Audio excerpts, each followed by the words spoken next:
कार्तिक मास महात्म्य कथा अध्याय 12। जय श्री कृष्ण। राधे राधे। आप सभी का दिन शुभ और मंगलमय हो और कान्हा जी आप सभी की मनोकामनाएं पूर्ण करें। श्रोताओं, आज हम सुनेंगे कार्तिक मास महात्म्य का अध्याय 12। आज का अध्याय का शुभ आरंभ करने से पहले आपको सुनाते हैं कार्तिक मास में सुने जाने वाली गंगा यमुना की कथा। तो चलिए विलंब ना करते हुए वीडियो को शुरू करते हैं। प्राचीन समय में एक गांव था जिसमें दो बहनें रहा करती थी। एक बहन का नाम गंगा था तो दूसरी बहन का नाम यमुना था। एक बार दोनों बहनें एक साहूकार के खेत से गुजर रही थी तो यमुना ने 13 दाने जौ के तोड़ लिए, जिसे देख गंगा बोली कि तुझे तो ग्रहण लग गया, तूने चोरी की है। इस पर यमुना बोली कि अब मेरा ग्रहण कैसे धुलेगा। गंगा ने कहा कि तुझे 12 साल तक साहूकार के यहाँ नौकरी करनी पड़ेगी, तभी तेरा पाप धुलेगा और ग्रहण से मुक्ति मिलेगी। यमुना साहूकार के यहाँ नौकरी के लिए जाती है और अपने लिए काम मांगती है। साहूकार उसे काम पर रख लेता है, लेकिन काम करने से पहले यमुना उसे कहती है कि मैं सारे काम करूंगी लेकिन 4 काम नहीं करूंगी। झूठे बर्तन नहीं मांजूंगी, झाड़ू नहीं लगाऊंगी, बिस्तर नहीं बिछाऊंगी और दिया नहीं जलाऊंगी। 12 साल के बाद कुंभ का मेला लगा तो साहूकार ने भी कुंभ नहाने जाने लगी। यमुना ने उसे जाते देख कहा कि कुंभ के मेले में मेरी बहन गंगा मिलेगी तो उसे यह सोने का टका दे देना, इससे वह अपने हाथों में सुंदर चूड़ियां पहन लेगी। साहूकारनी ने कुंभ के मेले में गंगा को वह सोने का टका दे दिया। गंगा ने उनसे वह टका लेते हुए कहा कि मेरी बहन को कहना कि उसके 12 वर्ष पूरे हो गए हैं, अब वह यहाँ वापस आ जा। साहूकार व साहूकारनी वापस घर आए तब यमुना मटके में पानी भर रही थी। दोनों यमुना से बोले कि हमने सोने का वह टका तेरी बहन गंगा को दे दिया था और उसने कहा है कि तेरे 12 वर्ष पूरे हो गए हैं, इसलिए अब तुम वापस आ जाओ। यह समाचार सुनते ही यमुना सहस्त्र धारा में बदल गई और बहने लगी। यमुना जी का यह रूप देख साहूकार व साहूकारनी परेशान हो गए कि हमारे घर में यमुना माता ने काम किया, हमें तो अब ग्रहण लग गया है, हम यह ग्रहण कैसे उतारेंगे। यमुना भागकर गंगा माता के पास चली गई। गंगा ने यमुना से पूछा कि तुम साहूकारनी से कुछ कहकर आई हो या ऐसे ही बिना बताए आ गई। तब यमुना बोली कि मैं तो कुछ भी कहकर नहीं आई हूँ। गंगा ने कहा कि जा उन्हें धीरज दे आ, नहीं तो उन्हें जीवन भर असंतोष ही रहेगा। गंगा के कहने पर यमुना माता ने साहूकारनी को सपने में दर्शन दिए और कहा कि तुम दोनों उल्टे माथे क्यों पड़े हो, जाओ उठकर खाओ पियो। तब दोनों बोले कि हम कैसे उठें, हमें तो ग्रहण लगा है, क्योंकि हमने उल्टे सीधे और पता नहीं कितने नीच कार्य आपसे कराए हैं। तब यमुना जी बोली कि तुम्हें ग्रहण नहीं लगा है, ग्रहण तो मुझे लगा था, क्योंकि मैंने तुम्हारे खेत से 13 दाने जौ के चुराए थे। मैं तो अब अपना ग्रहण उतारने तुम्हारे घर आई थी। मेरा ग्रहण तुम्हारे घर में 12 वर्ष तक रहने से उतर गया है और मेरी मुक्ति हो गई है। यमुना ने कहा कि तुम्हें कोई ग्रहण नहीं लगा, उल्टा मेरे 12 वर्ष तक यहाँ रहने से तुम्हारी भी मुक्ति हो गई है। यह कहकर यमुना जी स्वप्न से चली गई। दोनों उठकर देखते हैं कि उनके घर में पहले से भी अधिक धन धान्य हो गया है। हे यमुना माता, जैसे आपने साहूकार व साहूकारनी की मुक्ति कराई, वैसे ही आप अपने सभी भक्तों की मुक्ति कराना। बोलो गंगा यमुना माता की जय। आइए अब श्रवण करते हैं आज का अध्याय। राजा पृथु बोले, हे ऋषि श्रेष्ठ नारद जी, आपको प्रणाम है। कृपया अब यह बताने की कृपा कीजिए कि जब भगवान शंकर ने अपने मस्तक के तेज को क्षीर सागर में डाला तो उस समय क्या हुआ। नारद जी बोले, हे राजन, जब भगवान शंकर ने अपना वह तेज क्षीर सागर में डाल दिया तो उस समय वह शीघ्र ही बालक होकर सागर के संगम पर बैठकर संसार को भय देने वाला रुद्र करने लगा। उसके रुद्र से संपूर्ण जगत व्याकुल हो उठा, लोकपाल भी व्याकुल हो गए, चराचर चलायमान हो गया। शंकर सुवन के रुदन से संपूर्ण ब्रह्मांड व्याकुल हो गया। यह देखकर सभी देवता और ऋषि मुनि व्याकुल होकर ब्रह्मा जी की शरण में गए और उन्हें प्रणाम कर उनकी स्तुति करने लगे। उन सभी ने ब्रह्मा जी से कहा, हे पितामह, यह तोन बहुत ही विकट परिस्थिति उत्पन्न हो गई है। हे महायोगिन, इसको नष्ट कीजिए।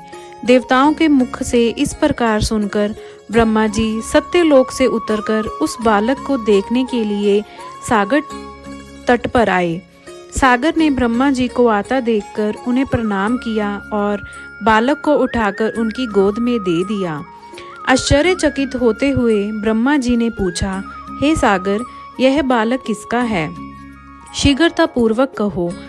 सागर विनम्रता पूर्वक बोला, प्रभु, यह तो मुझे ज्ञात नहीं है, परंतु मैं इतना अवश्य जानता हूँ कि यह गंगा सागर के संगम पर प्रकट हुआ है। इसलिए हे जगतगुरु, आप इस बालक का जात कर्म आदि संस्कार करके इसका जातक फल बताइए। नारद जी राजा पृथु से बोले। सागर ब्रह्मा जी के गले में हाथ डालकर बार बार उनका आकर्षण कर रहा था। फिर तो उसने ब्रह्मा जी का गला इतनी जोर से पकड़ा कि उससे पीड़ित होकर ब्रह्मा जी की आंखों में अश्रु टपकने लगे। ब्रह्मा जी ने अपने दोनों हाथों का जोर लगाकर किसी प्रकार सागर से अपना गला छुड़वाया और सागर से कहा, हे सागर, सुनो, मैं तुम्हारे इस पुत्र का जातक फल कहता हूँ। मेरे नेत्रों से ये जो जल निकला है, इस कारण इसका नाम जलंधर होगा। उत्पन्न होते ही यह तरुण अवस्था को प्राप्त हो गया है, इसलिए यह सब शास्त्रों का पारगामी, महापराक्रमी, महावीर, बलशाली, महायोद्धा और रण में विजय प्राप्त करने वाला होगा। यह बालक सभी दैत्यों का अधिपति होगा। यह किसी से भी पराजित ना होने वाला तथा भगवान विष्णु को भी जीतने वाला होगा। भगवान शंकर को छोड़कर यह सबसे अवध्य होगा। जहाँ से इसकी उत्पत्ति हुई है, यह वहीं जाएगा। इसकी पत्नी बड़ी पतिव्रता, सौभाग्यशालिनी, सर्वांग सुंदरी, परम मनोहर, मधुर वाणी बोलने वाली तथा शीलवान होगी। सागर से इस प्रकार कहकर ब्रह्मा जी ने शुक्राचार्य को बुलवाया और उनके हाथों से बालक का राज्याभिषेक कराकर स्वयं अंतर्ध्यान हो गए। बालक को देखकर सागर की प्रसन्नता की सीमा नहीं रही। वह हर्षित मन से घर आ गया। फिर सागर में उस बालक का लालन पालन करते हुए उसे पुष्ट किया। फिर कालनेमी नामक असुर को बुलाकर वृंदा नामक कन्या से विधि पूर्वक उसका विवाह करा दिया। उस विवाह में बहुत उत्सव हुआ। श्री शुक्राचार्य के प्रभाव से पत्नी सहित जलंधर दैत्यों का राजा हो गया। एक बार सागर पुत्र जलंधर अपनी पत्नी वृंदा सहित असुरों से सम्मानित हुआ सभा में बैठा था। तभी गुरु शुक्राचार्य का वहां आगमन हुआ। उनके तेज से सभी दिशाएं प्रकाशित हो गईं। गुरु शुक्राचार्य को आता देखकर सागर पुत्र जलंधर ने असुरों सहित उठकर बड़े आदर से उन्हें प्रणाम किया। गुरु शुक्राचार्य ने उन सबको आशीर्वाद दिया। फिर जलंधर ने उन्हें एक दिव्य आसन पर बैठाकर स्वयं भी आसन ग्रहण किया। फिर सागर पुत्र जलंधर ने उनसे विनम्रता पूर्वक पूछा, हे गुरुजी, आप हमें यह बताने की कृपा करें कि राहु का सिर किसने काटा था। इस पर दैत्य गुरु शुक्राचार्य ने विरोचन पुत्र हिरण्यकशिपु और उसके धर्मात्मा पौत्र का परिचय देकर देवताओं और असुरों द्वारा समुद्र मंथन की कथा संक्षेप में सुनाते हुए बताया कि जब समुद्र से अमृत निकला तो उस समय देव रूप बनाकर राहु भी पीने बैठ गया। इस पर इंद्र के पक्षपाती भगवान विष्णु ने राहु का सिर काट डाला। अपने गुरु के मुख से इस प्रकार के वचन सुनकर जलंधर के क्रोध की सीमा ना रही। उसके नेत्र लाल हो गए और फिर उसने अपने दस्मर नामक दूत को बुलाया और उसे शुक्राचार्य द्वारा सुनाया गया वृतांत सुनाया। तत्पश्चात उसने दस्मर को आज्ञा दी कि तुम शीघ्र ही इंद्रपुरी में जाकर इंद्र को मेरी शरण में ले आओ। दसमर जलंधर का बहुत आज्ञाकारी एवं निपुण दूत था। वह जल्द ही इंद्र की सुधर्मा नामक सभा में जा पहुंचा और जलंधर के शब्दों में इंद्र से बोला, हे देवता धाम, तुमने समुद्र का मंथन क्यों किया और मेरे पिता के समस्त रत्नों को क्यों ले लिया? ऐसा करके तुमने अच्छा नहीं किया। यदि तू अपना भला चाहता है तो उन सब रत्नों एवं देवताओं सहित मेरी शरण में आ जा, अन्यथा मैं तेरे राज्य का ध्वंस कर दूंगा। इसमें कुछ भी मिथ्या नहीं है। इंद्र बहुत विस्मित हुआ और कहने लगा, पहले मेरे भय से सागर ने सब पर्वतों को अपनी कुशुकी में क्यों स्थान दिया और उसने मेरे शत्रु दैत्यों की क्यों रक्षा की? इसी कारण मैंने उनके सब रत्न हरण किए हैं। मेरा द्रोही सुखी नहीं रह सकता, इसमें संदेह नहीं। इंद्र की ऐसी बात सुनकर वह दूत शीघ्र ही जलंधर के पास आया और सब बातें कह सुनाई। उसे सुनते ही वह दैत्य मारे क्रोध के अपने ओंठ फड़फड़ाने लगा और देवताओं पर विजय प्राप्त करने के लिए उसने उद्योग आरंभ कर दिया। फिर तो सबों दिशाओं पाताल से करोड़ों करोड़ों दैत्य उनके पास आने लगे। शुंभ निशुंभ आदि करोड़ों सेनापतियों के साथ जलंधर इंद्र से युद्ध करने लगा। शीघ्र ही इंद्र के नंदन वन में उसने अपनी सेना उतार दी। वीरों की शंखध्वनि और गर्जना से इंद्रपुरी गूंज उठी। अमरावती छोड़ देवता उससे युद्ध करने चले। भयानक मारकाट हुई।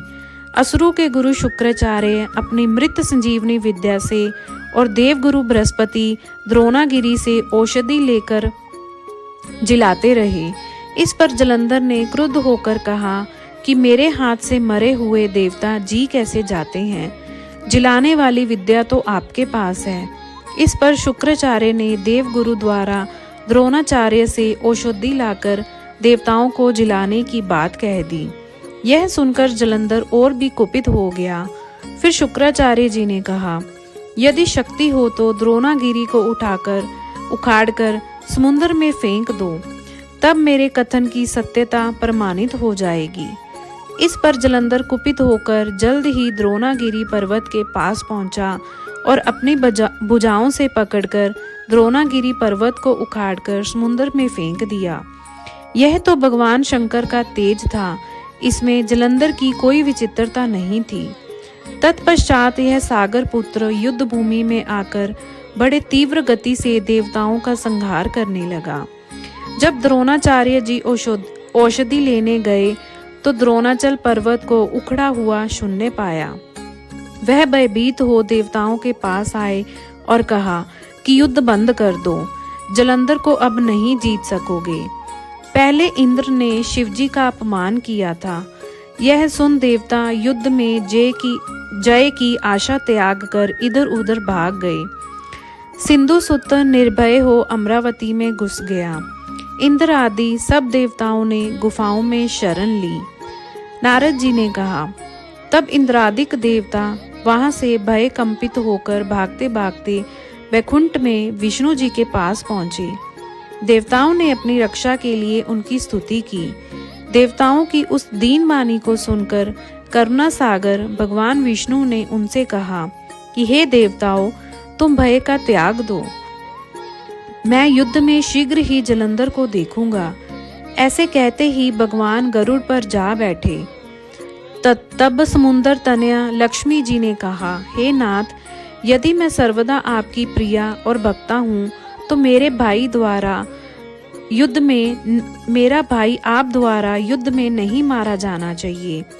इस पर विष्णु जी ने कहा, अच्छा, यदि तुम्हारी ऐसी ही प्रीति है तो मैं उसे अपने हाथों से नहीं मारूंगा, परंतु युद्ध में अवश्य जाऊंगा, क्योंकि देवताओं ने मेरी बड़ी स्तुति की है।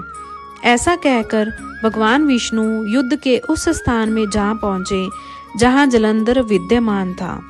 जलंधर और विष्णु का घोर युद्ध हुआ।